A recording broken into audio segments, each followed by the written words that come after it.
Hello बच्चों, so let's understand this question. So the question is asking correct the following statement and rewrite. मतलब कि यहाँ पे जो गिवन स्टेटमेंट है उसे हमें करेक्ट करके रीराइट करना। तो यहाँ पे दिया है lending rate is very high under formal sources of credit. मतलब कि जो लेंडिंग रेट है वो बहुत ज्यादा हाई है फॉर्मल सोर्सेज ऑफ क्रेडिट के अंडर में। चलिए इसे की कंसेप्ट को समझते हैं। तो उसका की कंसेप्ट होगा इनफॉर्मल सोर्सेज ऑफ क्रेडिट। तो ये जो इनफॉर्मल सेक्टर होता है क्रेडिट का, ये कोई भी लॉ और रेगुलेशंस को फॉलो नहीं करती है जो कि गवर्नमेंट ने बनाए हैं। दूसरा, इनका जो रेट ऑफ इंटरेस्ट है, लेंडिंग रेट जिसे हम बोल सकते हैं, तो ये बहुत ज्यादा हाई होता है। जैसे कि ये किसान है, मान लीजिए यहाँ पे एक टर्म लिखा है डेब्ट ट्रैप। तो अभी हम उसको किसान के माध्यम से समझेंगे। मान लीजिए इन्होंने मनी लेंडर से एक बोरो लिया 50,000 रुपीज का, और उन्होंने ये बोला कि आपको इसे 8% इंटरेस्ट के साथ लौटाना है और इतने इतने टाइम पीरियड में। सो ही विल बी लाइक ठीक है, हम इसे दे देंगे।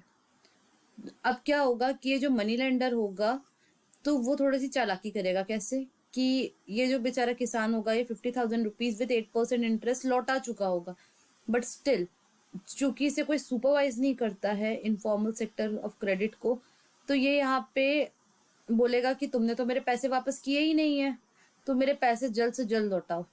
अब किसान बेचारा मुश्किल में आ जाएगा। वो ये सोचेगा कि मैंने तो उसके पैसे लौटा चुके हैं, अब मैं शिकायत करूं तो करूं किससे, क्योंकि इसे कोई सुपरवाइज भी नहीं करता है। तो वो क्या करेगा, वो एक दूसरे इंसान को बोलेगा कि मुझे इतने इतने रुपए चाहिए क्योंकि मुझे इसको लौटाने हैं।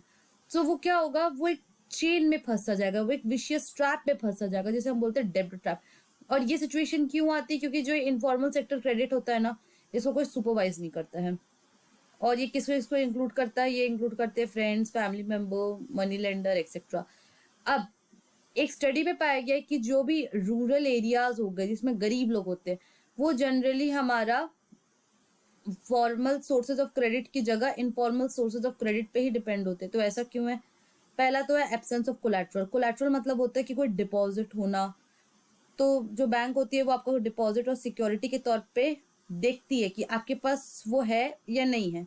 अब ये किसी भी फॉर्म में हो सकता है, चाहे वो आपका प्रॉपर्टी हो गया, चाहे वो आपके फिक्स डिपॉजिट के डॉक्यूमेंट्स हो गए। So it depends.